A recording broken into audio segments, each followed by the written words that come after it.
بسم الله الرحمن الرحيم اللهم صل وسلم وبارك وأكرم وأنعم على سيدنا وحبيبنا ونبينا محمد وعلى آله وصحبه وسلم تسليما عدد محتوى علمك وخط به قلمك وحصاه كتابك ورضى اللهم عن ساداتنا أبي بكر وعمر وعثمان وعلي وعن الصحابة أجمعين وعن التابعين والتابعين بإحسان إلى يوم الدين أما بعد السلام عليكم ورحمة الله وبركاته. Alors ce cours il est destiné à la fois aux familles pour la Umrah des familles, Inch'Allah, mais aussi aux garçons qui m'écoutent lors de nos prochains voyages que l'on peut faire ensemble, bi'idnillah. Si vous avez l'intention, et j'espère que oui, de suivre les recommandations de Nabi alayhi salatu wassalam concernant le voyage, avant le voyage, pendant le voyage et au retour du voyage. Mais de manière plus générale aussi, il est bénéfique, je l'espère, pour celles et ceux qui nous suivent sur YouTube et qui souhaitent apprendre quelques recommandations que le Nabi alayhi salatu wassalam nous a laissé et légué. Mais en premier lieu, c'est vrai, c'est la première intention que j'ai, c'est à destination de la Umrah des familles, de manière à ce que vous puissiez accomplir ces sunan, puisque notre objectif étant d'accomplir une Umrah, Inch'Allah, et de marcher le plus possible sur les pas du prophète, alayhi salatu wassalam. Voilà quelques éléments que vous pouvez faire avant, pendant et au retour de votre séjour. Avant le voyage, il convient aux voyageurs de demander conseil aux personnes de confiance et d'expérience, conformément à la tradition des Sahaba. En effet, les compagnons, lorsqu'ils veulent voyager quelque part, ils se rendent auprès de quelqu'un de confiance ou quelqu'un qui a une certaine expérience du lieu dans lequel ils ont l'intention de se rendre, de manière à lui demander différents conseils qu'ils vont pouvoir appliquer. Alors pour vous, comme vous partez en Umrah dans le cadre d'un voyage qui est organisé, il y a des choses que vous n'avez pas besoin de demander conseil de manière à vous y préparer. Par exemple, vous n'avez pas besoin de demander concernant le lieu d'hébergement, les démarches de visa, les types de transport, etc. Puisque, alhamdulillah, c'est un voyage qui est organisé. Mais ça, c'est quelque chose que vous pouvez utiliser si vous avez l'intention d'y retourner en Umrah seul, sans passer par Da'wa. Je serais un peu triste, mais je ne vous en voudrais pas du tout. Et bien à ce moment-là, c'est à vous de chercher conseil auprès de quelqu'un de confiance et d'expérience pour mieux réaliser ce séjour, que ce soit d'ailleurs celui de la Umrah ou n'importe quel autre voyage. Mais le croyant ne doit pas oublier les bonnes manières. Quelles sont-elles? C'est le fait que le croyant, c'est pas quelqu'un qui simplement consomme purement et simplement, il profite. Non, il doit pas simplement se reposer sur l'expérience d'un individu de manière à tout récupérer et ensuite l'appliquer sans fournir d'efforts. Mathalan, si quelqu'un d'entre vous a l'intention d'organiser des umrah, pourquoi pas, eh bien, il n'est pas correct vis-à-vis de la religion qu'il va profiter de nos enseignements, de nos méthodes, de nos lieux, de nos bonnes adresses, de notre programme. Il va tout récupérer et ensuite il va l'appliquer pour lui-même. À ce moment-là, il est en contradiction avec l'esprit des bonnes manières du croyant qui est que on n'est pas censé simplement consommer purement et simplement les choses, mais fournir un effort. Deuxième point, lorsque vous avez décidé de voyager ou que vous doutez de voyager, qu'il s'agit de la Umrah ou d'un autre voyage, pensez à faire Salat al-Istikhara. 2 unités avec une dua qui est spécifique, on reverra dans les cours sur la prière, où on demande tout simplement à Allah tabaraka wa ta'ala de nous aider à choisir. Est-ce que je fais ou je ne fais pas ce voyage? La réponse de Salat al-Istikhara, elle n'est pas simplement, ou plutôt elle n'est pas uniquement dans le cadre du rêve, et encore, c'est pas totalement avec le rêve, mais ça peut être parce que Allah ta'ala va vous ouvrir une facilité, va vous permettre de pouvoir partir ou vous bloquer votre départ. À ce moment-là, ça peut être, je dis bien ça peut être un des signes pour vous montrer qu'il faut ou qu'il ne faut pas. Et il est bien de multiplier les salat al-istikhara, de ne pas se contenter que d'une seule. Autre point, c'est de se préparer à votre décès. Comment on s'y prépare? Il faut vous dire que vous pouvez très bien partir en Umrah ou ailleurs et mourir. Encore plus en Umrah, pas dans le sens qu'il y a plus de probabilité de mourir, je vous rassure, mais simplement parce que c'est un voyage qui s'y prête. On se prête à cette idée, peut-être que je ne vais jamais revenir, peut-être que je vais mourir une fois que je vais aller au Hajj ou à la Umrah. D'autant que le prophète alayhi salatu wassalam nous a incité à mourir à Al-Madinah al-Munawwara. On devrait espérer mourir là-bas. Al-Madina khayrun lahum law kanu ya'lamun, ce hadith qu'on a vu dans l'un des cours. Eh bien, pour se préparer, il est important d'écrire son testament. Ici, je ne parle pas du testament qui est validé juridiquement par un notaire, dans lequel vous allez dire votre maison, vous voulez qu'elle appartienne à un tel, votre argent à un tel. Bien sûr, c'est bien de le faire, mais peut-être faute de temps ou parce que vous n'avez pas forcément pensé à le faire, ça demande de l'argent, ça demande que vous vous posez. Au moins d'avoir un autre type de testament sur papier libre dans lequel vous allez écrire vos dettes. Je dois tant d'argent à un tel, dans lequel vous allez pouvoir noter à la maison, telle affaire, ils appartiennent à une telle ou un tel qui me les a confiés, dans lesquels vous pouvez noter notamment, je dois encore tant de journées de jeûne, de siyam, que je n'ai pas jeûné de Ramadan, parce que la prière on ne peut pas la rattraper pour quelqu'un, mais le jeûne, on peut le rattraper pour quelqu'un. Ça peut être également dans ce testament-là, ce que vous allez écrire, vous pouvez confier certains de vos biens qui ne vont pas passer par un notaire nécessairement.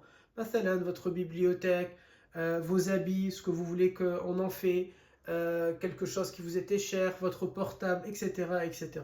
C'est bien de le noter dans un papier, vous le laissez dans un endroit, ou alors entre les mains de quelqu'un qui est de confiance et que vous ne pensez pas qu'il peut vous trahir et le lire avant votre décès.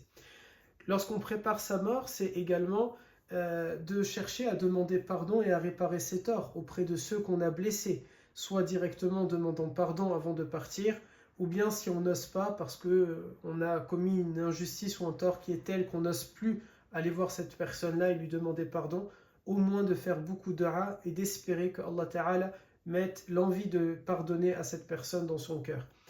C'est bien également que vous allez mettre en ordre vos affaires. Par exemple, vos paperasses, je sais pas, admettons, vous n'avez pas d'assurance de rapatriement, c'est bien de le faire. Ça prend pas énormément de temps, mais c'est important de le faire. C'est bien également que vous allez informer le groupe avec lequel vous partez, en l'occurrence pour nous, dans le cas de la Umrah des familles, ou pour les garçons qui m'écoutent, de m'informer à chaque fois, de me dire, voilà ma volonté. Est-ce que votre volonté, c'est d'être enterré à Al-Madina, à Mecca, ou bien d'être rapatrié en France? C'est très important que vous nous le dites, de manière à ce qu'on puisse honorer votre volonté. C'est important de venir aussi avec votre papier d'assurance de rapatriement. Si vous souhaitez être rapatrié et que vous avez une assurance, parce que malheureusement c'est un certain coût et ce n'est pas à la charge du groupe de devoir assumer ce rapatriement-là.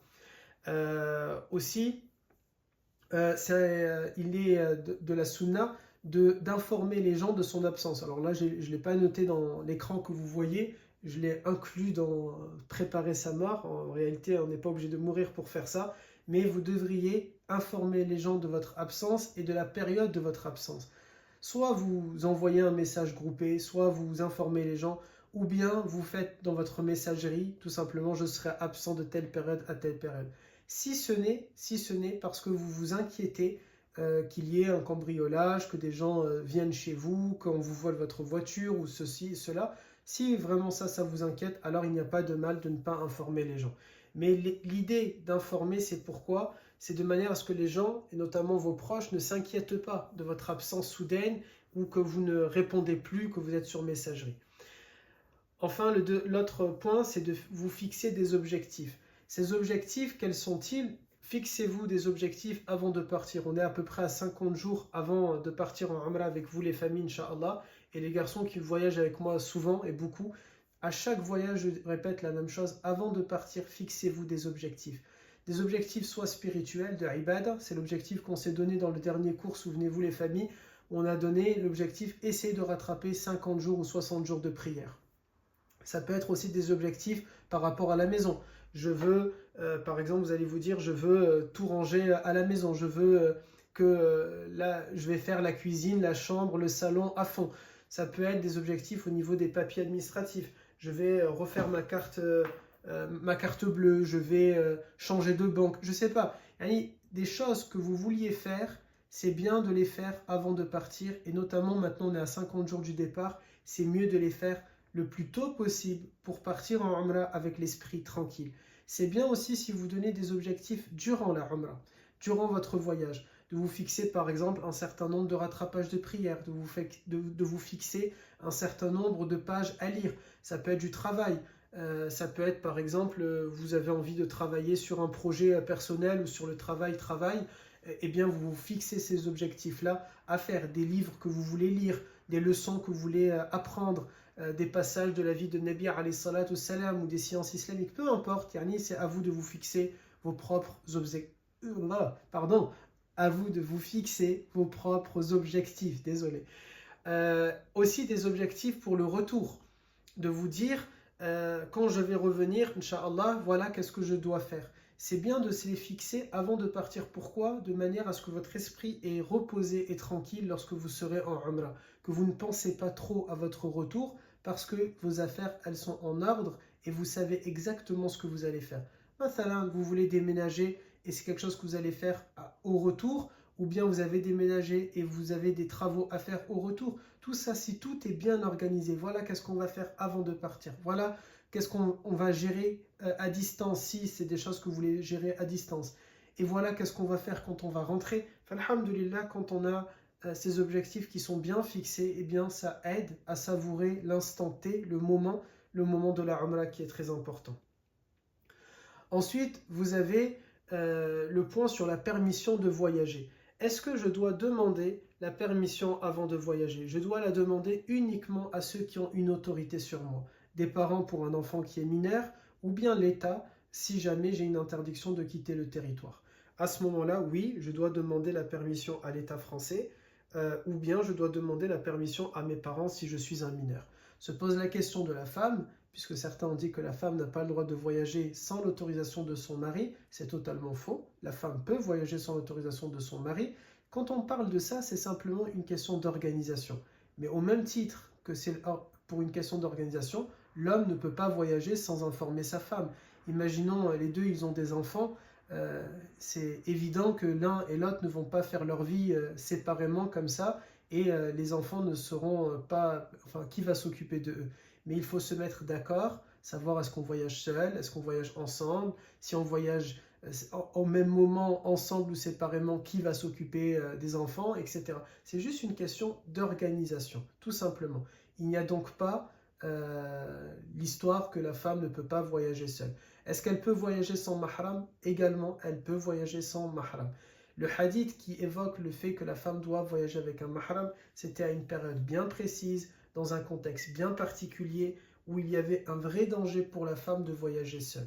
De nos jours, les choses où c'est dangereux pour la femme de voyager seule, ça sera exactement le même cas pour l'homme.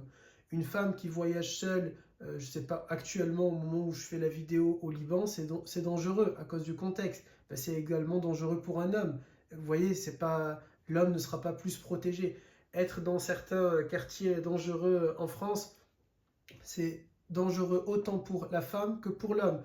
Qu'elle soit voilée, pas voilée, qu'il soit barbu, pas barbu, qu'on soit musulman, pas musulman, le danger, il sera exactement le même à une certaine heure, devant une certaine gare, dans une certaine ville. Donc ça, il ne faut pas rentrer dans la misogynie. Elle peut voyager, bien sûr, la femme seule. Autre chose, c'est le fait de voyager avec de l'argent halal. Il faut savoir si on... Peut-être vous avez déjà entendu dire que le fait de faire le hajj ou la umrah avec de l'argent haram, ça n'invalide pas la umrah et le hajj.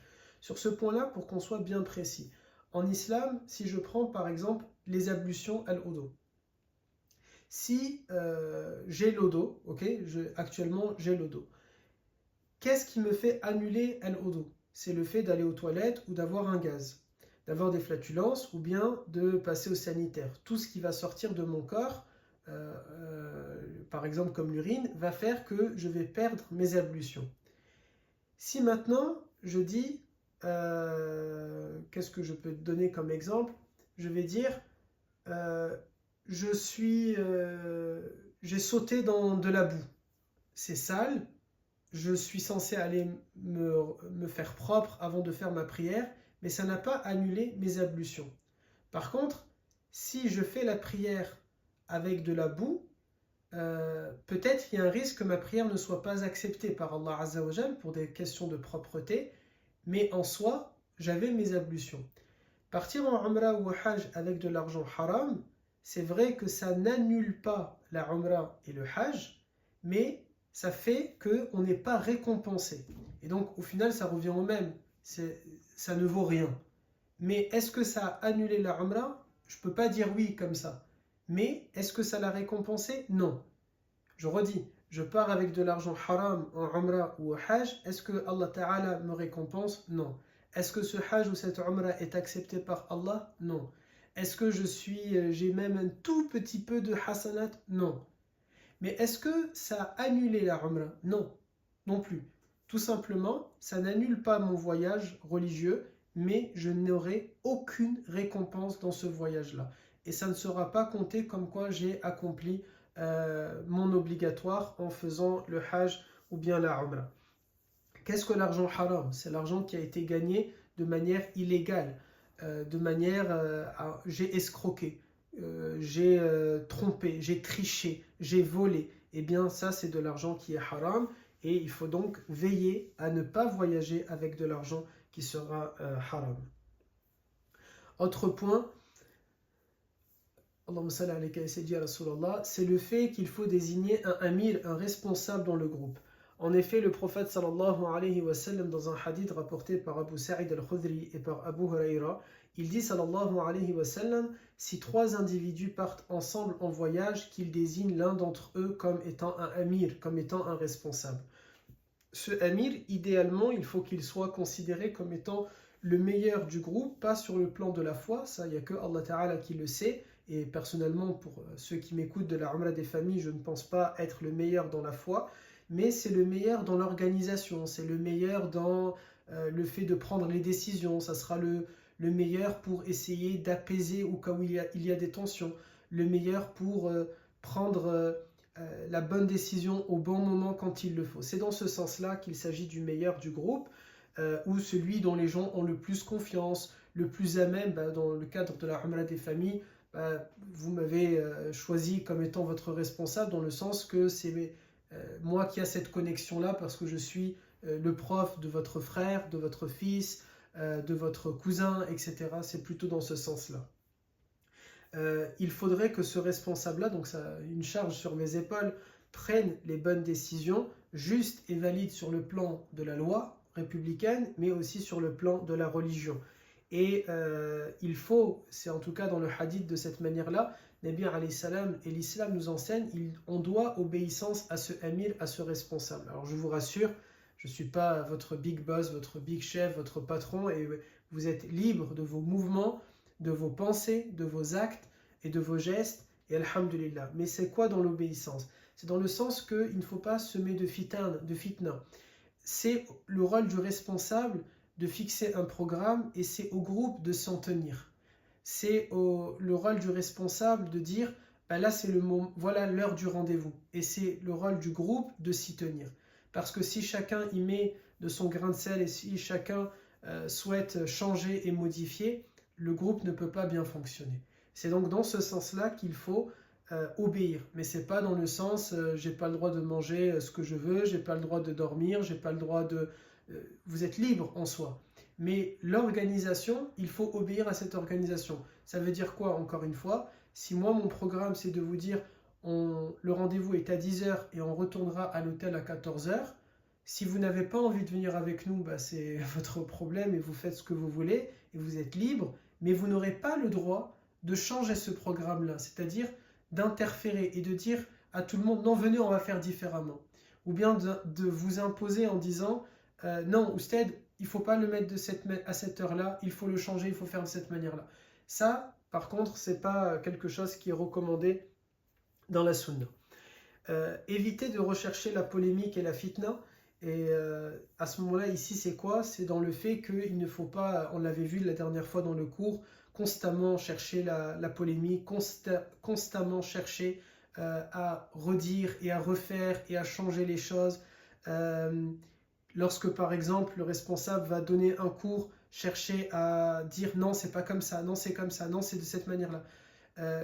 Il est du devoir normalement d'un responsable d'avoir la sagesse de parler aux gens selon leur entendement premièrement, de ne pas noyer les individus par beaucoup d'informations, de donner que le nécessaire dans le moment qui est précis, et quelqu'un qui ne sait pas, qui n'a pas cette sagesse, qui n'a pas cette hikmah-là, elle peut se dire « Ah mais il n'a pas dit ça, il n'a pas dit ça, il n'a pas dit ça, il n'a pas dit ça ». C'est vrai, mais parce que derrière il y avait une sagesse. Or le fait de le faire de cette manière-là, l'individu qui va le faire de cette façon-là, elle n'a pas du coup la hikmah, la sagesse, et elle est simplement en train de perturber peut-être l'esprit du groupe, la cohésion du groupe, et elle peut apporter des waswas, et ça ne peut apporter que de la fitna, que de la discorde. Il faut faire très attention à ne pas être l'individu qui va semer la discorde. Nabi alayhi salam, il nous demande facile wa la tu'assilu, facilité, ne rendez pas les choses difficiles. Il nous dit aussi alayhi salatu salam que le croyant c'est celui dont les voisins sont préservés de son mal.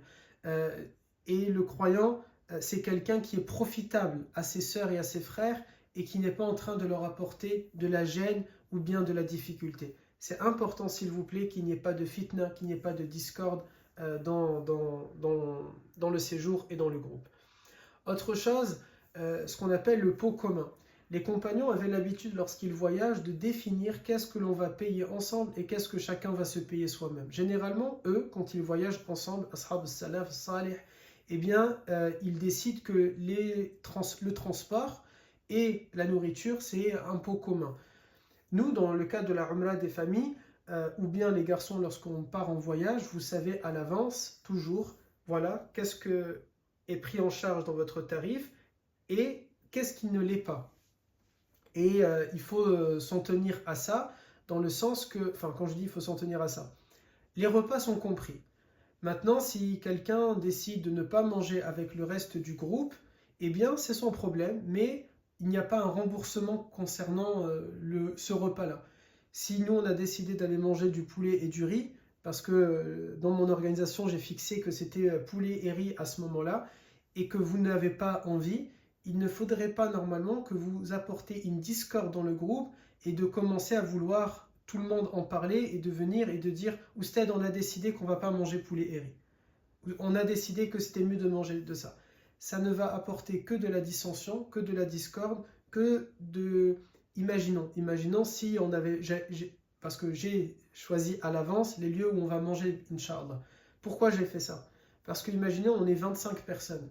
Si il est l'heure de manger, on a pour manger de 20h à 22h, mathalan, et qu'à 20h, il faut qu'on commence à discuter et voter, et chacun apporte de son opinion, un tel qui préfère la pizza, un tel qui préfère le fast-food, un tel qui préfère le riz, un tel qui préfère manger à côté de l'hôtel, un tel qui préfère s'éloigner, un tel qui a vu quelque chose qui était plus chic mais plus loin, un tel qui préfère quelque chose de pas grand-chose, un tel qui se dit non mais de toute façon ça sert à rien de manger.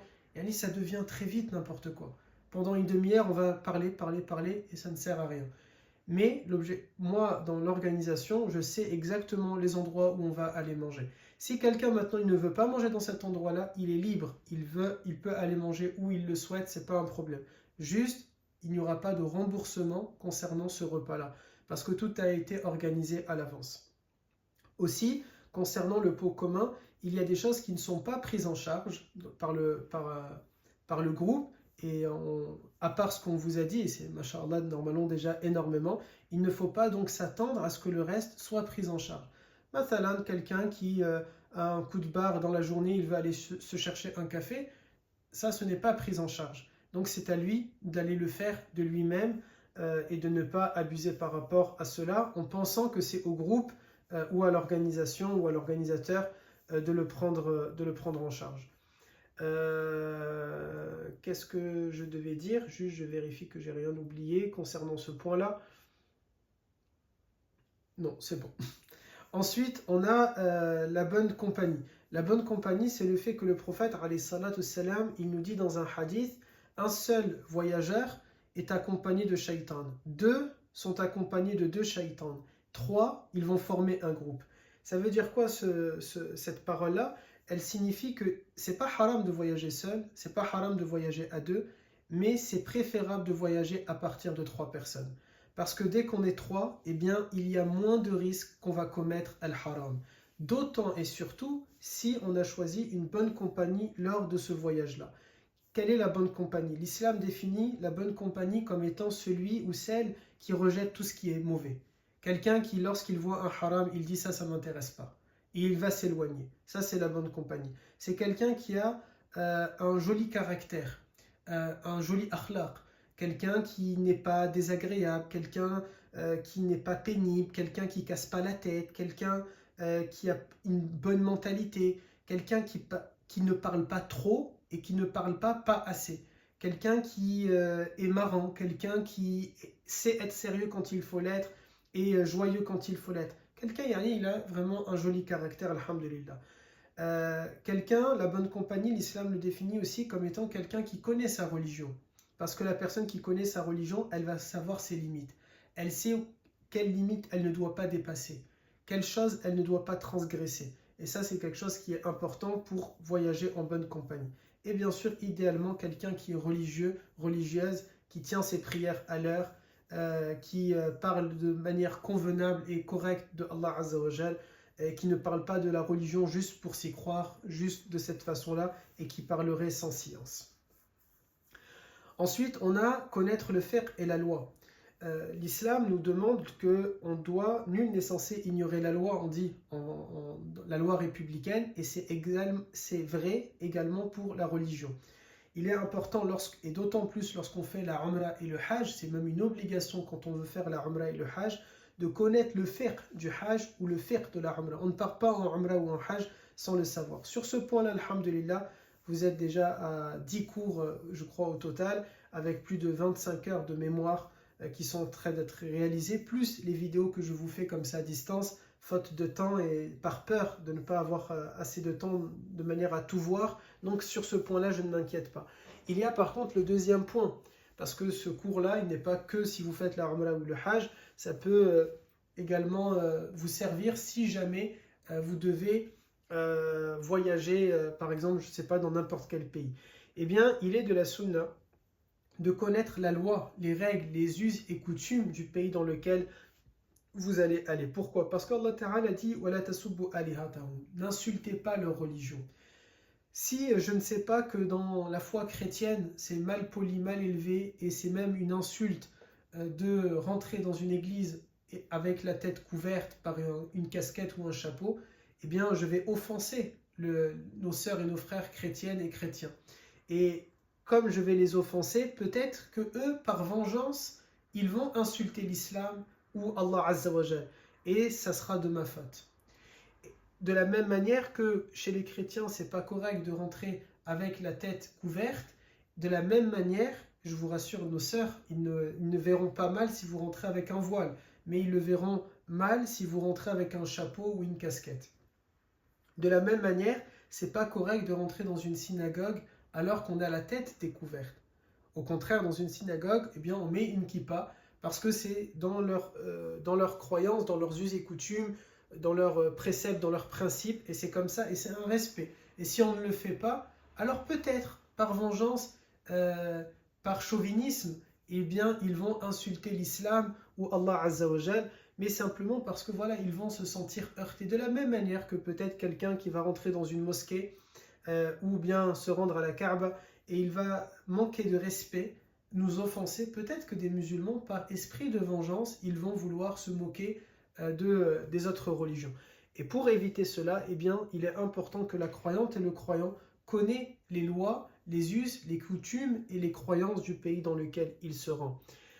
Dans le cas de la Umrah, pour tout ce qui concerne les règles de la religion, alhamdoulilah, on va les voir ou on les a déjà vues en cours, ou on les reverra.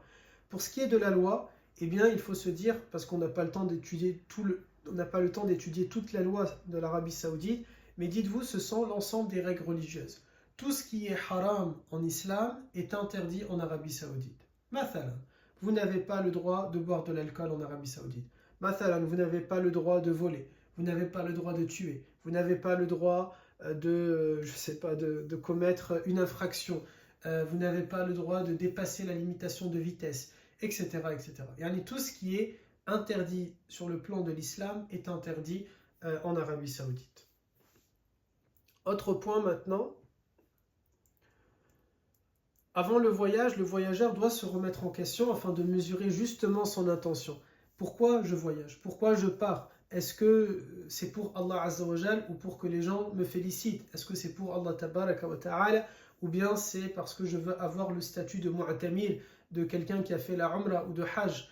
ou de hajj, de quelqu'un qui a fait le grand pèlerinage. Je dois faire très attention à cette intention. Je dois constamment me poser la question, avant de partir, pendant que je serai là-bas et quand je vais revenir. Constamment renouveler mon intention, constamment redire et me répéter, me faire du mal à moi-même, de me dire lillahi, lillahi, lillahi, c'est pour Allah Azza wa Jal, c'est pour Allah Azza wa Jal, c'est pour Allah Azza wa Jal.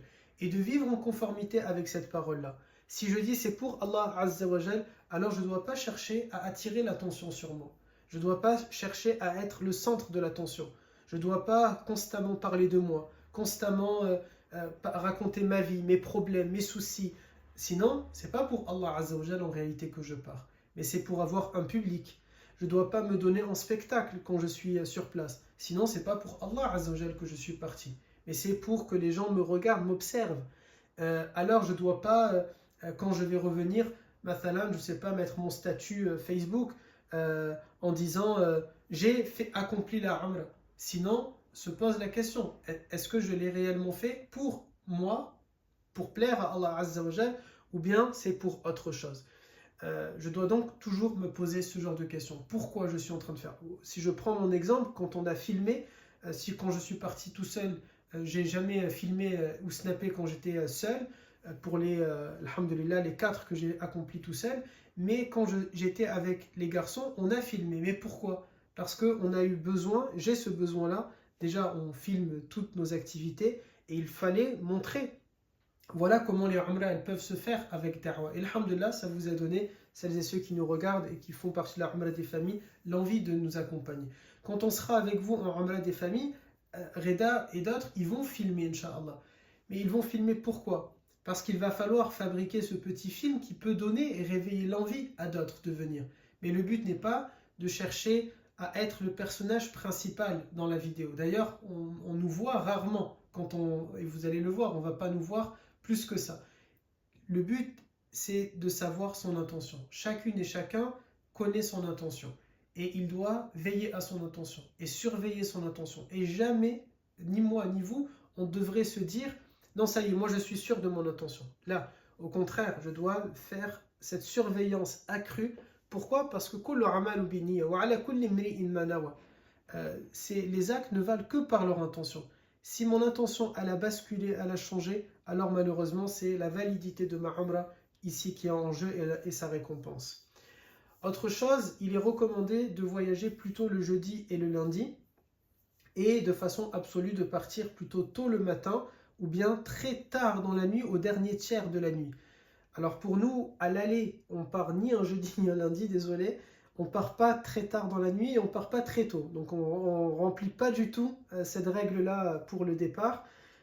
Mais au retour, Inch'Allah, par contre, on va de mémoire, il faudrait que je vérifie le 11 décembre, c'est en quel jour? Je peux le faire très très vite pour ne pas que la vidéo elle dure trop longtemps. Je vais vous dire ça. Le 11 décembre, c'est un mercredi, donc non. Mais on part, bi'idnillah, au dernier tiers de la nuit, puisqu'on voyage à peu près vers 1h du matin, Inch'Allah, et le Fajr étant vers 4h, je crois. Mais bon, ça, c'est pas quelque chose malheureusement que j'ai pu mettre en place. Mais voilà, en tout cas, c'est une sunna, vous le savez si vous voulez l'accomplir pour d'autres voyages, Inch'Allah. Il est recommandé aussi de faire une prière de 2 unités avant de voyager. Cette prière de 2 unités, Inch'Allah, c'est quelque chose que l'on va accomplir ensemble lorsqu'on va faire notre petit brunch qu'on avait dit. Il y a tout un rituel à faire qui est une prière de 2 unités dans laquelle on va réciter Surat Al-Kafirun dans la première, Surat Al-Ikhlas dans la deuxième, pas uniquement si vous faites la Umrah, ça c'est pour n'importe quel voyage. Et ensuite, après avoir fait cette prière-là, quand on dit Assalamu alaikum wa rahmatullah, Assalamu alaikum wa rahmatullah, eh bien on va réciter Ayat al-Kursi. Ensuite, on récite Surat Al-Kafirun ou une autre petite surat en restant assis. Puis on fait dua pour nous-mêmes, puis on fait dua pour la communauté musulmane et en demandant notamment à Allah Azza wa Jal de nous soutenir dans l'ensemble de nos projets. Toute cette sunna-là, de faire cette prière de 2 rak'a, plus Ayat al-Kursi, plus l'autre surat, plus la dua spécifique, et bien tout ça, Inch'Allah Ta'ala, on le fera ensemble. Donc ça, ne vous inquiétez pas, c'est prévu dans mon programme que je suis encore en train de peaufiner bi'idnillah, qu'on puisse le réaliser ensemble. Ensuite, c'est de faire ses adieux à ses proches et que chacun adresse à l'autre une dua qui est appropriée. Mathalan, le voyageur, donc vous, bi'idnillah, vous dites aux résidents, donc à ceux de vos proches qui vont rester à Montpellier, vous leur dites, je vous confie à Allah dont les dépôts jamais ne s'égarent. Yani, on dit en langue arabe, Astawdi'ukumullah alladhi la tadi'u wada'i'u. On le dira si vous voulez ensemble, mais sinon je vous le redis là, vous pouvez la trouver facilement sur internet. Je vous confie à Allah dont les dépôts jamais ne s'égarent. Si vous voulez le dire en arabe, Astawdi'ukumullah alladhi la tadi'u wada'i'u. Je le redis une dernière fois. Astawdi'ukumullah alladhi la tadi'u wada'i'u. Et le résident, donc vos proches, qu'est-ce qu'ils vous répondent? Ils vous disent, je confie à Allah ta religion, tous tes dépôts et les dernières œuvres qu'il te sera donné d'accomplir. En langue arabe, Astawdi'ullah dinaka wa amanataka wa khawatima amalika. Je le redis, Astawdi'ullah dinaka wa amanataka wa khawatima amalika. En langue française, je confie à Allah ta religion, tous tes dépôts et les dernières œuvres qu'il te sera donné d'accomplir. Bien sûr, tout ce cours-là, ce sont que des choses sunnah.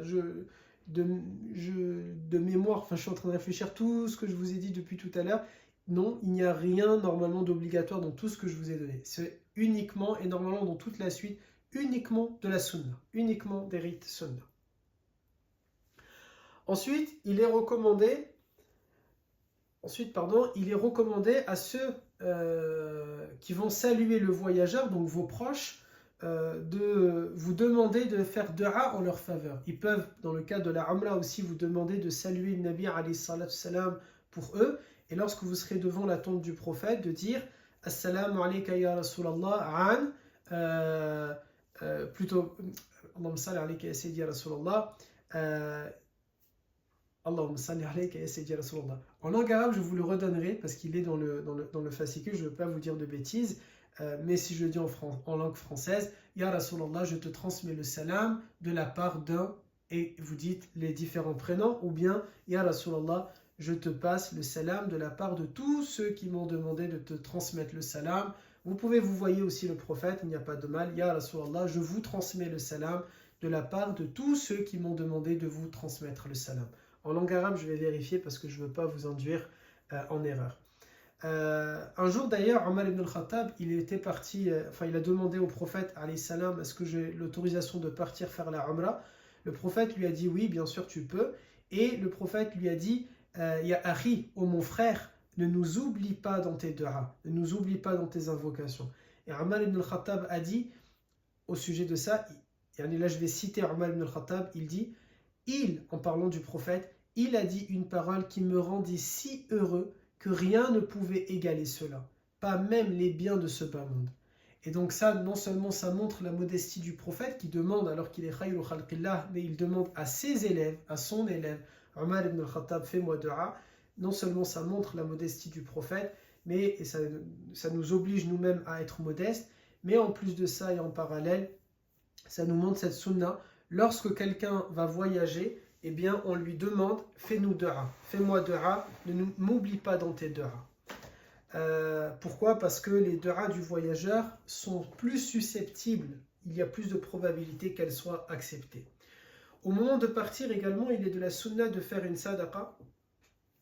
Cette sadaqa, vous pouvez soit la prévoir à l'avance, par exemple, vous avez pré-rempli tout un formulaire de plusieurs associations, ou une association Muslim Hand, Caravane Solidaire, je dis n'importe quoi, je dis comme ça des choses, Human Appeal, je crois, il y a quelque chose comme ça, une œuvre caritative, ça peut être l'UNICEF, ça peut être Médecins sans frontières, peu importe, il ne faut pas nécessairement que ce soit une organisation islamique, le secours islamique, ou bien notre da'wah aussi, si vous le souhaitez, vous avez le RIB, et à ce moment-là, avant de partir, au moment de monter dans les voitures, vous pouvez directement envoyer votre don, faire votre don, c'est une sunna que de faire une sadaqa au moment de partir.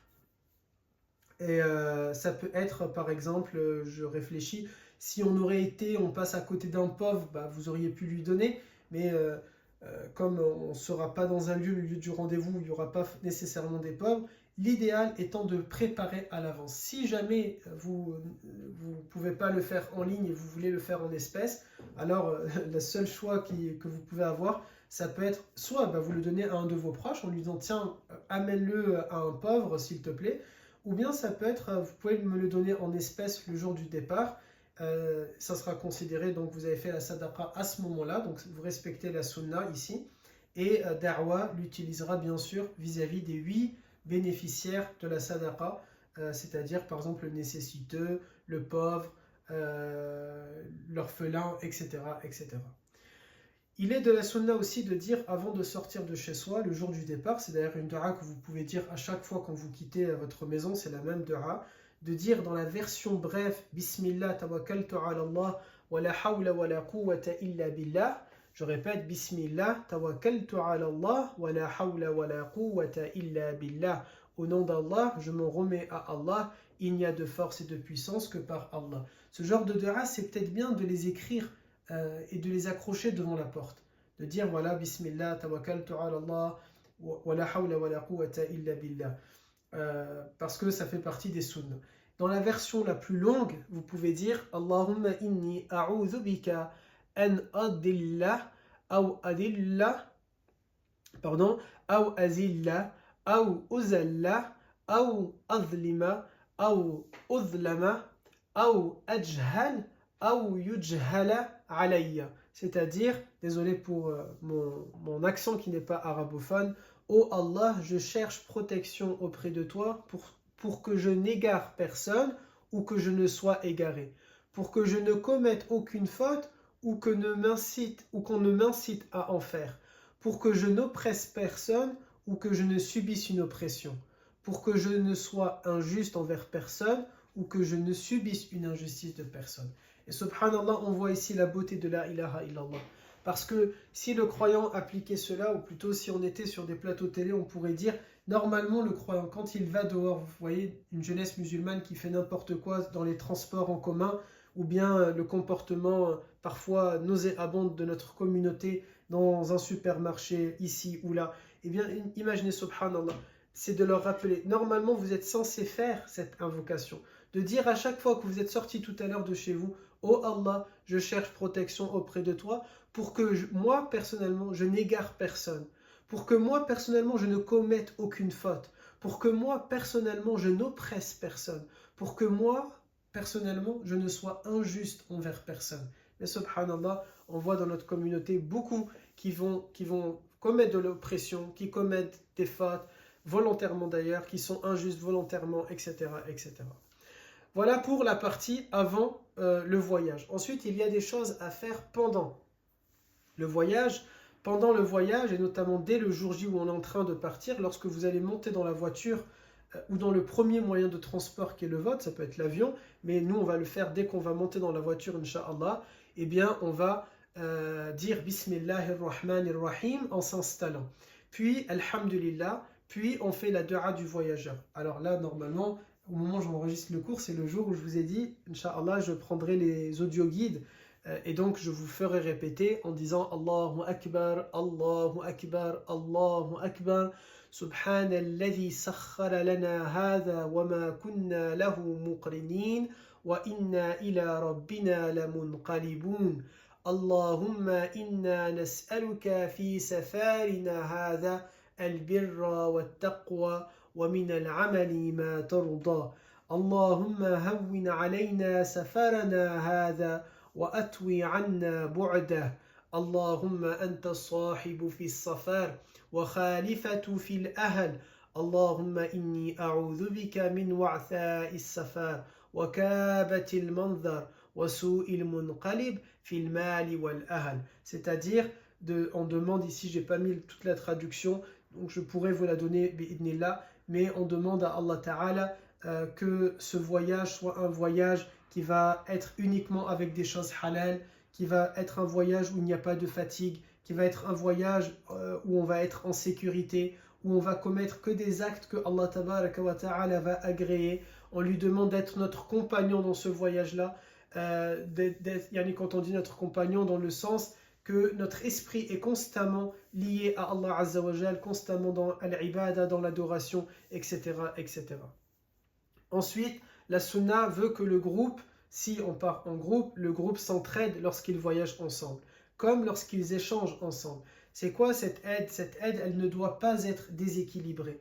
Yani, le groupe doit s'entraider, c'est vrai, mais quelqu'un ne doit pas abuser de cette aide-là. Quelqu'un ne doit pas abuser de cette entraide. Quelqu'un ne doit pas, mathalan, je ne sais pas, il est bien portant, il peut très bien marcher dans l'aéroport, mais il veut qu'on l'aide. Il peut porter ses valises, mais il veut qu'on l'aide. Il peut se lever et aller chercher son café, mais il a besoin qu'on l'aide. Il veut qu'on l'aide. Il ne faut pas que ce soit quelque chose qui est déséquilibré. Et autant je demande, autant plutôt je peux profiter de l'aide de mes sœurs ou de mes frères, autant moi aussi je dois apporter. Chacun va trouver naturellement sa place sans qu'il y ait de déséquilibre. Quelqu'un, mathalan, qui va, je ne sais pas, quelqu'un qui se rend très disponible pour faire ceci ou cela, alors c'est normal que nous aussi, on va alléger cette personne-là en faisant d'autres actions, d'autres choses pour lui faciliter et que ce ne soit pas déséquilibré. Le prophète, alayhi salatu salam, il nous a dit « Allah ne cesse de soutenir son serviteur tant que celui-ci vient au secours de son frère, bien sûr, ou de sa sœur. » Et donc, c'est à nous de secourir nos sœurs ou nos frères, mais aussi ce secours-là, il ne faut pas qu'ils nous en profitent à 100%, mais plutôt un 50-50, autant je profite, autant moi aussi j'y donne du mien et je fais. Je ne parle pas bien sûr de quelqu'un qui est totalement dépendant ou qui a beaucoup plus besoin que d'autres, qu'on soit à ses côtés et qu'on l'aide, et c'est normal. Par exemple, les trois mamies qui vont écouter, Haja, je ne sais pas si je dis le prénom comme ça, je garde le secret sur vos prénoms, mais les trois grand-mères qui sont à nos côtés, mathalan, j'ai dit aux garçons, vous devez faire le plus possible pour elles. Elles ne doivent se fatiguer en rien. Elles doivent tout avoir à faciliter. Même, c'est mon défi, du coup, je ne sais pas si je dis les prénoms ou pas, mais la grand-mère de Nour, la grand-mère d'Ayoub, la grand-mère de Mehdi et Aïman, je veux que, ce que j'ai dit aux garçons, vous devez anticiper avant qu'elles ont un besoin, vous devez l'anticiper. Vous devez leur fournir le café avant qu'elles aient envie de boire le café. L'eau avant qu'elles aient soif. La facilité avant la difficulté. C'est le petit objectif que je me fixe pour cette umrah-là. Il est du devoir aussi du responsable de veiller au groupe. Ça, c'est quelque chose qui est sur mes épaules, mais pourquoi je le donne? Parce que peut-être un jour vous allez voyager entre vous, entre familles.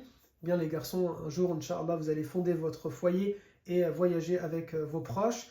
Et donc, peut-être vous serez les responsables du groupe. C'est quoi la charge du amir du groupe? Il doit s'assurer qu'il ne manque personne. Il doit s'assurer de nommer des proxys, des assistantes et des assistants qui vont l'épauler dans sa tâche. Et du coup, j'annonce comme ça dans la vidéo, on va voir si vous avez écouté jusque-là, la vidéo 48 minutes, masha'Allah, que Ramadan, Inch'Allah, vous serez, bi'idnillah, ma bras droit, je ne sais pas si ça se dit comme ça, pour les femmes. Je vous nomme bi'idnillah la responsable, la référente au niveau des femmes. Vous vous rappelez, au début des cours, je vous avais dit un jour on nommera une référente chez les femmes. Eh bien, ça sera vous, Inch'Allah, avec plusieurs rôles que vous pourrez faire, plusieurs missions que je vous donnerai, Inch'Allah, et que je vous dirai. J'espère, dites-moi-le s'il vous plaît quand vous allez écouter, j'espère, Mehdi, Mejdi, Ayoub, que vous ne m'en voulez pas. C'était plus simple de vous nommer toutes les quatre, parce que vous êtes quatre mères des garçons, et ça fait des années, 8 ans que vous me faites confiance, mais c'est peut-être mieux d'en nommer qu'une seule, sinon ça fait un peu bizarre, 4. Mais Inch'Allah Ta'ala, j'espère que vous ne m'en voulez pas. J'espère. Je vais voir à votre regard, du coup, comment ça sera. Le rôle du amir, du responsable, c'est de guider la prière lorsqu'il y a une prière en groupe. C'est d'être le plus souvent possible à l'arrière pour vérifier que le groupe avance au même rythme, ou alors il a nommé des référents, des responsables adjoints qui peuvent se charger de cela et veiller sur cela. Il doit aussi veiller, le responsable, à ce qu'il n'y a pas de fitna, à ce qu'il n'y a pas de discorde. Il doit trancher quand il y a un conflit entre deux personnes du groupe. Ils doivent se référer à lui pour lui demander de trancher. Et c'est à eux, normalement, selon la sunna, d'accepter sa décision, puisqu'il part du principe, en l'ayant choisi pour responsable, il part du principe qu'il est le plus à même de trancher dans les différends. Aussi, il fait partie de l'islam que le voyageur ne médit pas, il ne fait pas de al-namima, de riba, il ne parle pas mal des gens de manière générale, et encore plus, il ne parle pas mal des gens qui l'accompagnent dans le groupe. Sauf si, bien sûr, il doit mettre en garde, parce que ça, il ne faut pas l'oublier. On ne fait pas, namima, on ne raconte pas des choses sur les gens, mais si cette personne est un danger, alors c'est notre devoir de le dire. Par exemple, dans l'islam, on dit que lorsque quelqu'un veut se marier avec une personne, plutôt je prends un autre exemple, quelqu'un vient me voir mathalan. Là, il y a quelqu'un qui vient et qui me dit est-ce que, je ne sais pas, qui je vais citer, par exemple mon cousin, quelqu'un vient et me pose une question sur un de mes cousins. Je ne vais pas dire de prénom comme ça, j'aurai pas de souci. On vient et on me dit, je dis un prénom d'un cousin qui n'existe pas, de mémoire, j'ai pas de cousin qui s'appelle Hicham, j'espère que c'est vrai. Ah si, pardon, si j'en ai un, oula, donc je peux pas utiliser Hicham. Rachid, je crois que j'ai pas de cousin qui s'appelle Rachid. Ma famille qui écoute, ils pourront me dire. Hicham, j'en ai un, Rachid, j'en ai pas. Ou on me l'a pas déclaré. Donc, quelqu'un vient et me pose la question, est-ce que Rachid c'est une bonne personne? Et moi, je sais des choses sur Rachid. J'ai des dossiers sur Rachid. Je n'ai pas le droit de les raconter. Je n'ai pas le droit de dire « Ah, attention, Rachid, un jour, je me rappelle, il avait consommé de la drogue, il avait fait ça. » Ça, je n'ai pas le droit. Par contre, dans le cadre du mariage, je dois le dire. Mathalan, quelqu'un vient me voir, les parents d'une fille ou une fille, elle vient... Alors, il n'y avait plus de batterie dans l'autre. Je ne sais pas si on va le faire en deux parties, du coup, bienvenue dans la partie 2, ou bien si on va l'enchaîner directement. Et du coup, bienvenue dans la suite avec ce petit bug. On est en train de parler de mon cousin imaginaire qui s'appelle Rachid. Normalement, je me suis arrêté à ce passage-là. Et ce cousin imaginaire qui s'appelle donc Rachid, il veut se marier et la fille qui est intéressée par lui ou bien la famille de cette fille, ou le frère, ou peu importe en gros, me pose des questions sur Rachid.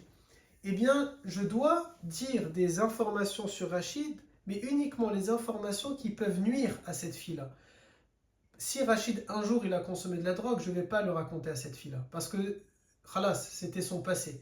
Mais si actuellement, il consomme de la drogue, eh bien, l'islam me dit, j'ai l'obligation de le dire. Parce que le fait qu'il consomme de la drogue, ça peut nuire à cette jeune fille. Ça peut être dangereux pour elle. De la même manière, l'inverse. Une jeune fille qui, par exemple, je sais pas moi, elle est alcoolique. Et elle veut se marier avec un garçon. Et ce garçon, il cherche à se renseigner sur elle. Les gens savent qu'elle est alcoolique. Ils ont l'obligation de le dire à ce garçon. Pourquoi? Parce que le fait qu'elle soit alcoolique, ça peut nuire à la stabilité de ce couple. Ça peut nuire à l'équilibre de ce foyer. Et ça peut même être blessant, choquant ou être quelque chose de mauvais pour ce garçon. Mais on ne va pas dire, par exemple, je ne sais pas, c'est quelqu'un qui... par exemple, on doit dire s'il ne fait pas la prière.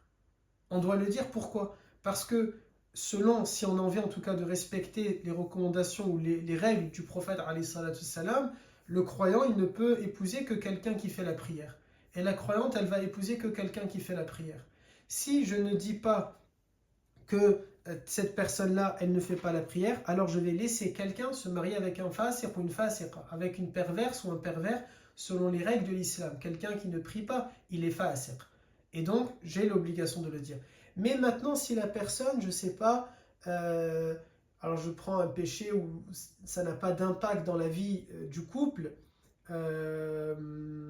c'est quelqu'un, par exemple, qui a beaucoup de dettes, mais il assume ses responsabilités. Il paye ses responsabilités, ça, il n'y a aucun doute. Mais il a beaucoup de dettes, mais ça, il ne veut pas l'avouer. Eh bien, oui, ça, on ne va pas le dire. Parce que ça ne la regarde pas, ou ça ne le regarde pas si c'était la fille qui avait beaucoup de dettes. Tant qu'ils ont un contrat qui fait que les dettes de l'un ne deviennent pas les dettes de l'autre. Alors voilà, pour ne pas après rentrer dans trop le faire, en gros, ici l'idée de ce point-là, c'est qu'on ne médit pas sur les individus du groupe de manière générale, on ne fait pas namima sur les gens, mais s'il y a un danger, alors on doit mettre les gens en garde. Si je sais que dans le groupe il y a une voleuse, je n'ai pas le droit de le cacher. Je dois dire attention à tout le monde, je dois dire attention, telle personne c'est une voleuse.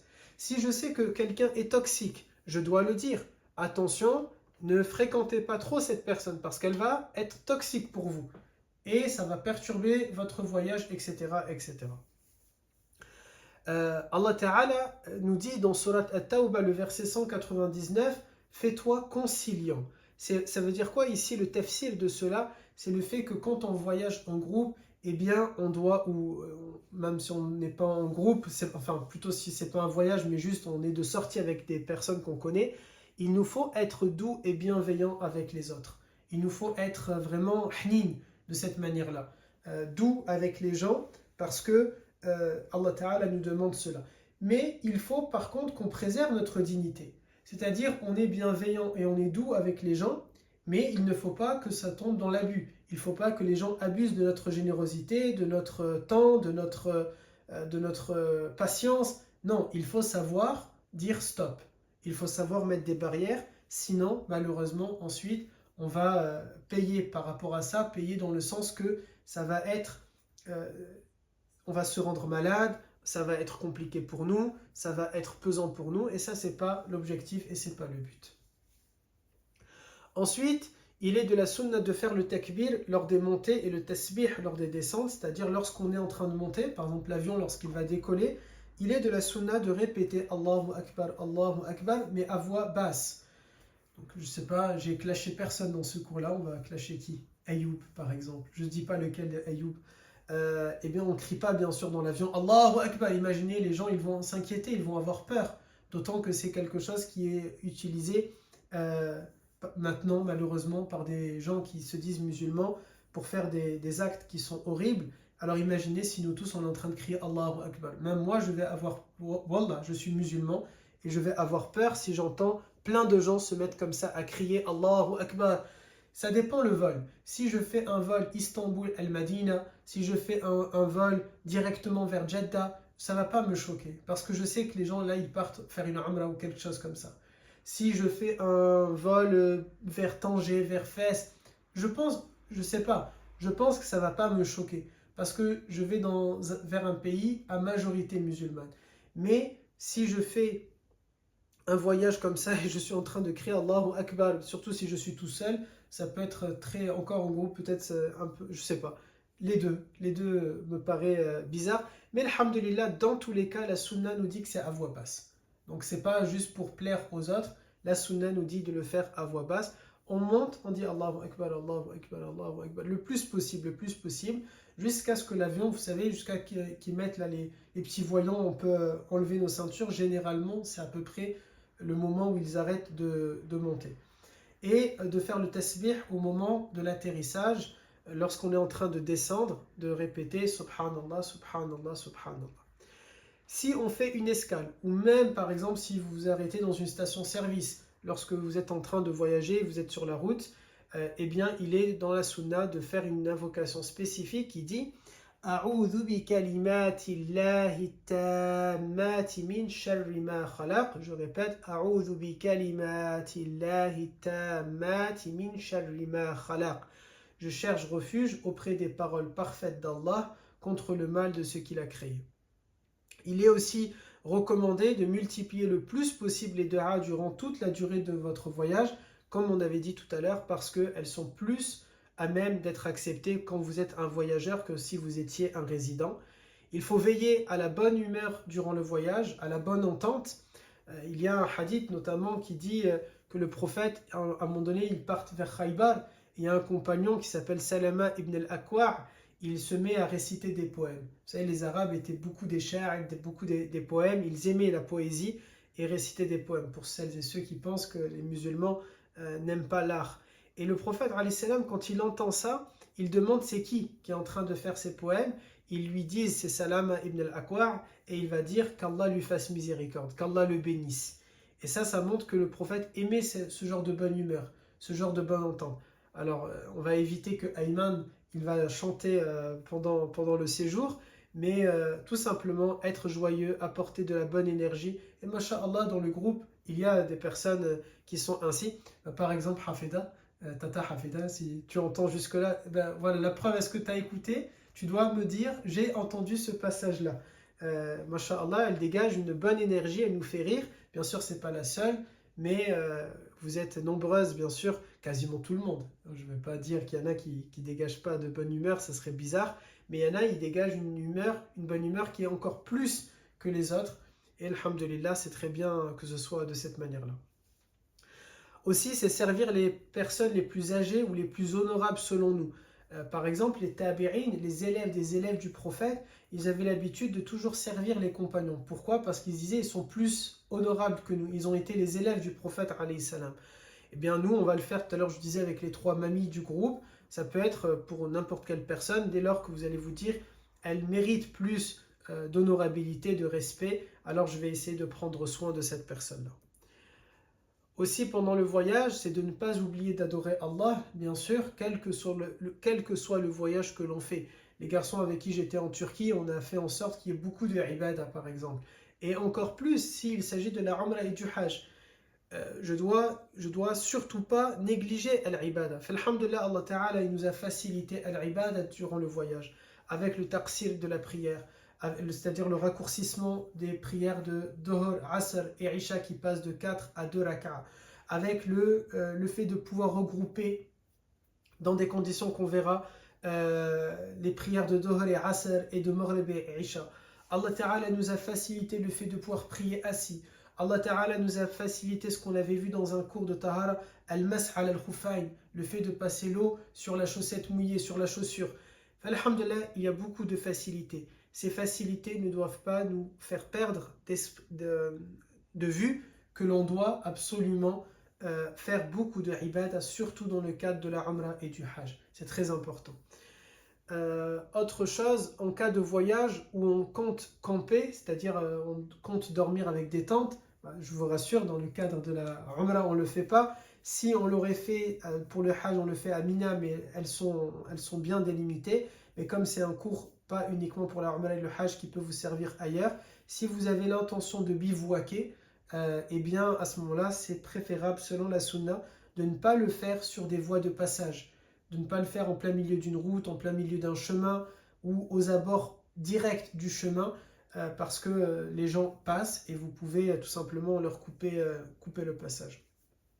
Il n'est pas recommandé dans la Sunna de se séparer du groupe, sauf en cas de nécessité. C'est très important, c'est Reda qui va m'écouter jusque-là, j'espère. Reda, il avait l'habitude dans la première Umrah de beaucoup s'isoler, de trop s'isoler. Alors je peux comprendre qu'on a besoin de s'isoler, de se retrouver seul. Alhamdulillah, vous aurez beaucoup de moments de cette manière-là dans la Umrah des familles, vous en aurez. Mais c'est mieux, quand vous le faites, de vous isoler sans vous isoler. Je m'explique. Les sœurs, vous allez vous retrouver entre vous, les frères entre vous, à des moments donnés. Et par exemple, mademoiselle Moujane, elle veut s'isoler pour se retrouver seule avec Allah Azza wa Jal. Elle le fait, mais elle essaye de rester dans la même zone que toutes les autres sœurs. Elle peut se mettre à part dans un poteau, dans un pilier, elle peut se mettre à proximité, un peu séparée des autres, mais elle reste seule.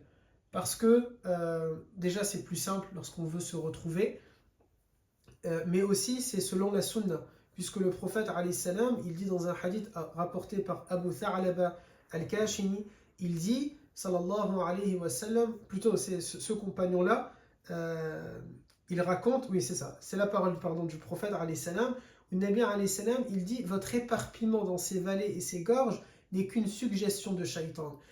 Le compagnon, Abu Tha'laba, il dit, quand on voyageait et on arrive par exemple dans une zone pour se poser, chacun y partait dans un endroit. Lui dans cette grotte, lui dans cette gorge, lui dans cette vallée. Chacun, il s'écarte. Comme si on arrive, nous, à la mosquée et chacun veut partir dans un endroit éparpillé. Eh bien, Nabi alayhi salam, il leur dit, cet éparpillement-là, eh bien, il est qu'un waswas de shaitan.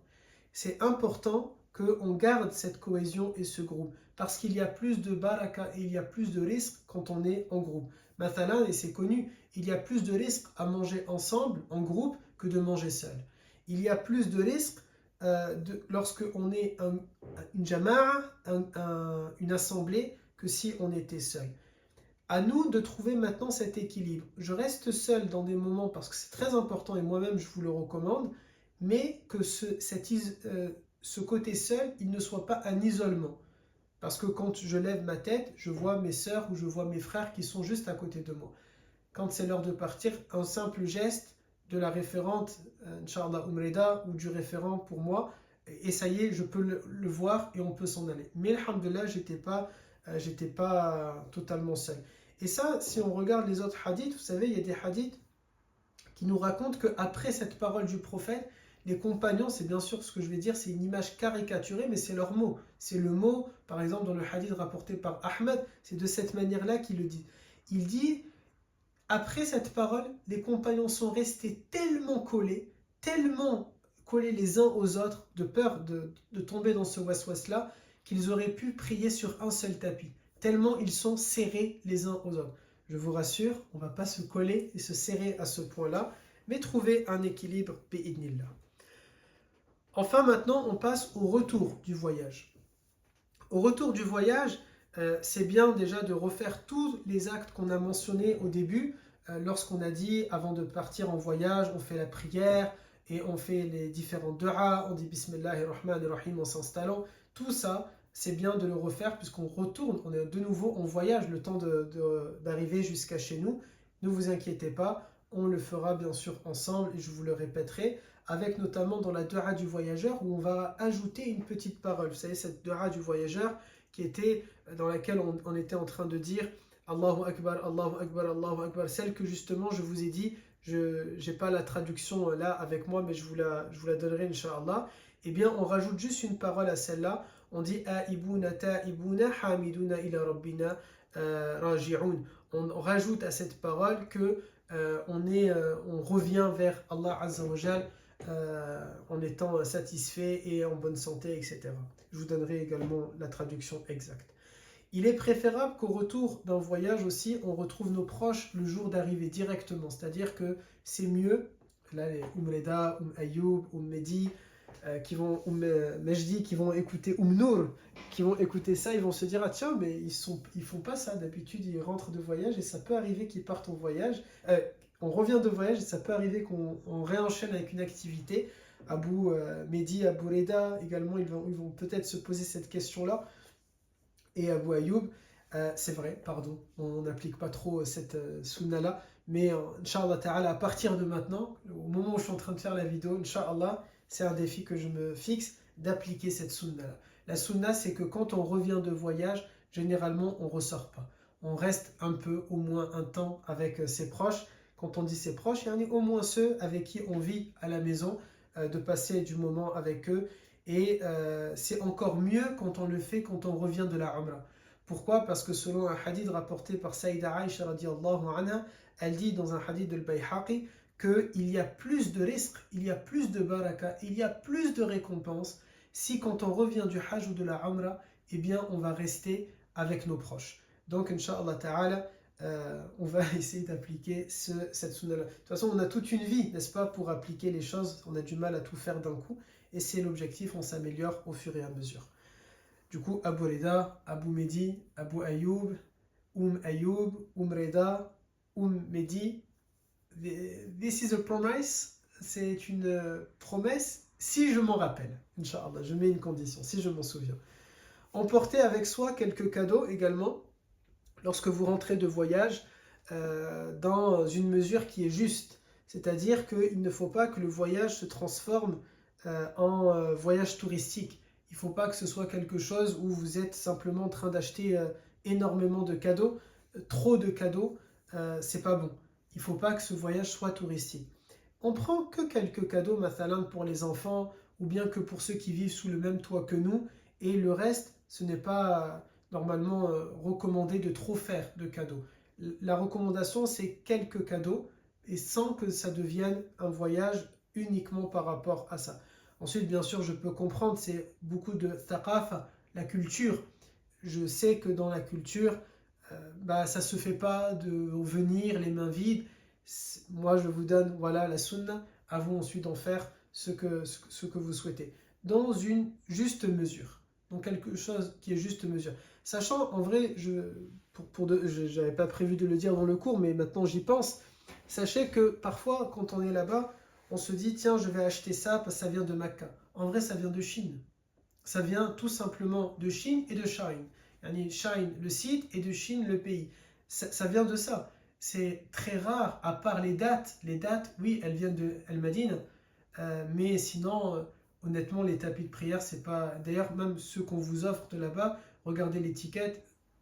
Je vous mets au défi de voir où il y a marqué Made in Medina ou Made in Mecca, fabriqué à Mecca ou à Médine. Un Coran, oui, il est, j'allais dire fabriqué, il est imprimé à Médine. Le Coran, il sera imprimé à Al-Madina ou bien à Mecca. Les dates, elles viennent de là-bas. Vous avez, si c'est des choses comme ça que eux ils fabriquent, oui, c'est vrai que vous pourrez dire, ah tiens, ça le bakhour par exemple, vous voyez, le oud, le bakhour, l'or, mais sinon les autres choses, malheureusement, c'est des choses qui viennent de Chine. Euh, Informer ses proches de son retour, ça fait partie de la sunna. Lorsque je reviens, je dis à mes proches que je suis revenu. Euh, Par exemple, quand la connexion sera réapparue à l'atterrissage à Marseille, moi j'aime bien dire aux garçons sur le groupe I'm back, je suis de retour. Vous pouvez le faire. Parce que la sunna, c'est pas de faire la surprise. Je sais que c'est Youssef. Bah, du coup, j'ai dit pour Hafeda, maintenant je dis pour Youssef. Si tu es arrivé à ce stade-là, il faut me dire est-ce que tu es là. Je sais, Youssef, il aime bien faire les surprises. Il m'avait déjà dit ça une fois. J'espère que c'était pas Amana. Il m'avait dit j'aime bien faire les surprises. Eh bien, religieusement parlant, c'est pas un péché. Attention, hein, Youssef, tu as le droit de faire la surprise, mais tu es plus récompensé. Vous êtes plus récompensé, je suis plus récompensé si on ne fait pas la surprise. Quand on arrive, on informe de son arrivée. Pourquoi? Parce que c'est possible que les gens chez qui on va ne peuvent pas nous accueillir. C'est possible que l'organisation a changé. Mathalan, je ne sais pas, vous n'aviez pas les clés, ils comptaient faire quelque chose, ou bien ils ont des invités, ou bien ils ont prévu quelque chose. Euh, Selon la sunna, on ne vient pas à l'improviste. On informe, on annonce de son arrivée. Sauf si on a dit, et c'est là où je vais vous dire à toutes et tous de faire très attention par rapport aux paroles. Parfois on dit, c'est thaqafa aussi, c'est de la culture, on va dire marhaba bik, ayn waqt, t'es le bienvenu. N'importe quand, t'es le bienvenu. Si on l'a dit, on est piégé. Si on dit n'importe quand que tu viens, t'es le bienvenu, vous êtes piégé, Abou Mehdi ou Mehdi qui m'écoutez. Maintenant, c'est à votre tour de me dire si vous êtes arrivé jusqu'ici. Vous êtes piégé parce que vous nous avez déjà dit vous êtes les bienvenus. Ou Reda aussi, vous m'avez déjà dit vous êtes les bienvenus. Du coup, là, techniquement, je peux débarquer quand je veux chez vous. Il faut faire en réalité attention de ne pas mettre trop à l'aise les gens, sauf moi, s'il vous plaît. Mais sinon, en vrai, devrait faire attention parce que la règle, c'est ça c'est qu'on ne vient pas à l'improviste, sauf si on nous a mis à l'aise de nous dire qu'on peut le faire, alors à ce moment-là, on peut le faire. Parce que il y a une histoire, et notamment liée à la Umrah, où les compagnons de Médine, eux, ils avaient l'habitude toujours de rentrer par surprise. Ils annoncent jamais qu'ils vont revenir, mais ils viennent toujours par surprise. Jusqu'au jour où un Ansar, un compagnon de Médine, il a décidé d'informer. Et les autres se sont moqués, ils l'ont taquiné, mais gentiment, pour dire ah tu fais les choses différemment, etc. Et là Allah Azza wa Jal, il va révéler le verset 189 de Surat Al-Baqarah, dans lequel Allah Ta'ala dit at-taqwa, la piété, al-birra, n'est pas de pénétrer dans les demeures par derrière, c'est en la crainte d'Allah que consiste la piété, et c'est par les portes normales que l'on doit entrer dans les maisons. Yani Allah Ta'ala, il nous dit à la fois ce verset dans le tafsir, c'est à la fois de ne pas rentrer dans une maison sans y être invité, c'est à la fois de ne pas rentrer sans avoir toqué, mais c'est également la cause, la révélation, la cause de révélation de ce verset, c'était cela. Le fait que des compagnons ont rigolé, mais gentiment bien sûr, d'un compagnon qui a décidé de mettre fin à cette tradition, je vais rentrer par surprise, je retourne de voyage par surprise, et en plus, il le faisait dans le cas de la Umrah et du Hajj. Et donc ça, c'est parfait pour les familles qui nous écoutent concernant ce point-là.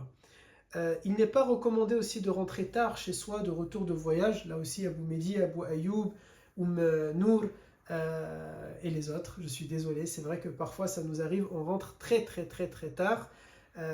Ça, je ne vous fais pas la promesse en vrai, parce que parfois, subhanallah, on part une journée, et c'est pour ça, mais on va voir, on va essayer. Normalement, le prophète, alayhi salam, il s'adaptait, il essayait de faire en sorte plutôt de rentrer le matin, l'après-midi, en début de soirée, mais jamais tard dans la nuit. Pour ma défense, je précise que à la dernière Umrah, quand j'étais avec Mehdi, Ayoub et Reda, moi, on devait arriver vers 2h du matin chez nous. Et moi, je leur ai dit, c'est trop tard. Je paye l'hôtel à Marseille, on dort à l'hôtel à Marseille, on prend notre petit déjeuner et après on rentre. Mais ils n'ont pas voulu. Alors soit ils en avaient marre de moi. Maintenant, à vous, Mehdi, Ayoub, Reda, de me dire que vous êtes arrivés jusqu'à ce passage-là. Ou bien, je ne sais pas, ils avaient juste envie de retrouver leur lit. Subhanallah, aucune idée. Mais c'est vrai que selon la sunna, c'est préférable de ne pas arriver trop tard dans la nuit chez soi, pour plusieurs raisons, notamment pour ne pas apporter une gêne, parce que peut-être les gens chez qui on est, ils vont nous attendre. Si maintenant on vit seul, ou bien on vit avec des personnes, et ces personnes-là, ils n'ont aucun problème avec le fait d'arriver tard, ou bien ils ne vont pas ils ne vont pas dans tous les cas, ils ne vont pas se réveiller, ou bien ils ne vont pas nous entendre, ou bien ils travaillent à ce moment-là, ils ne sont pas à la maison, alors là-bas, il n'y a pas de mal dans le fait de rentrer tard. Autre chose, il est de la sunna d'accueillir les voyageurs aux abords de la ville. Donc ça, c'est pas pour vous en tant que voyageur, mais c'est pour vous si jamais vous avez des proches qui partent en voyage et que vous voulez appliquer la sunna.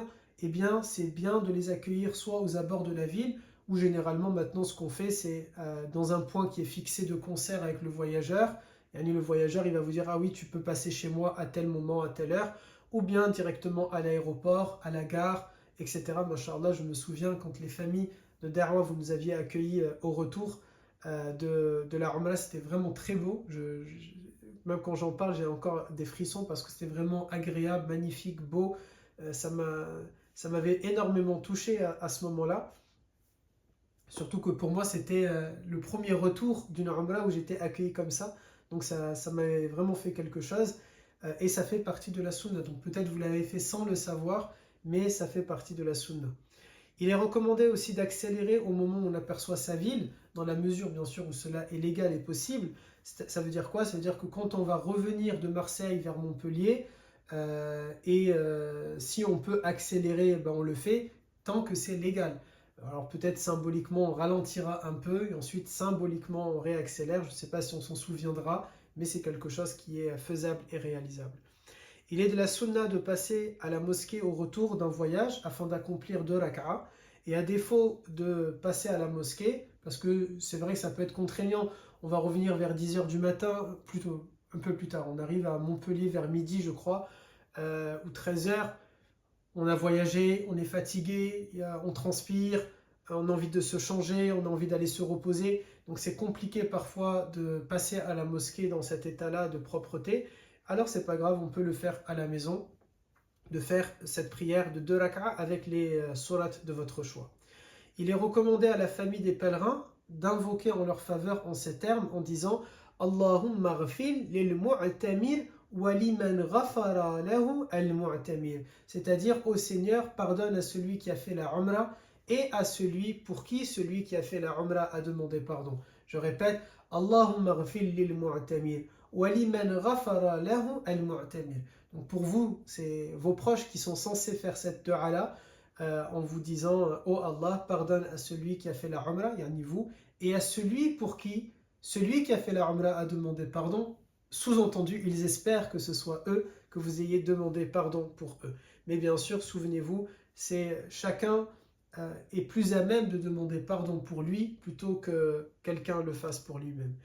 Et le dernier point, il est recommandé à la famille des pèlerins de préparer un repas pour leur retour. Alors de nos jours, c'est quelque chose que plutôt c'est vous qui le faites pour les gens. C'est parfois même une charge de le faire. Mais normalement, selon la sunna, c'est plutôt aux gens de faire le repas pour vous. Voilà pour ce cours-là sur le voyage, les règles autour du voyage, la sunna concernant le voyage. بارك الله فيكم. سبحانك اللهم وبحمدك نشهد أن لا إله إلا أنت نستغفرك ونتوب إليك. سبحان ربك رب العزة عما يصفون وسلام على المرسلين والحمد لله رب العالمين.